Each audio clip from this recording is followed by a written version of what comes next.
বিএনপির ভারপ্রাপ্ত চেয়ারম্যান জনাব তারেক রহমান বাবার কবর জিয়ারতের পর এবার চলে আসলেন শহীদ ওসমান হাদী ভাইয়ের কবর জিয়ারত করতে।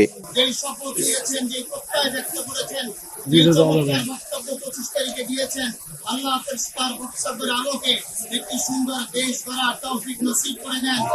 আয় আল্লাহ তাআলা, আল্লাহ স্বাধীনতার সার্বভৌমত্ব রক্ষার জন্য জনাব তারেক রহমানের সাথে আমরা ঐক্যবদ্ধ হয়ে কাঁধে কাঁধ মিলিয়ে একটি সুন্দর দেশ করতে পারি, সেই তৌফিক নসিব করে দেন।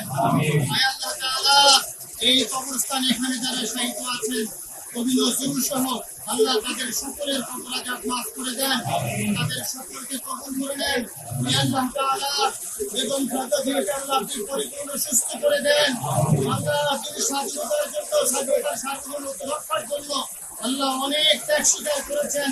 আল্লাহ তাআলা আপনি তাকে পরিপূর্ণ সুস্থ করে দেন। আল্লাহ 71-এর যারা যুদ্ধ করেছে, যারা আল্লাহ 24-এর জুলাই আন্দোলনে শাহাদাত বরণ করেছে, এভাবে যারাই শহীদ হয়েছেন তাদের সকলের রুহে হাদি আমরা বকশিশ করে দিলাম। ভিডিওটি ভালো লাগলে অবশ্যই শেয়ার করে অন্যকে দেখার সুযোগ করে দিবেন।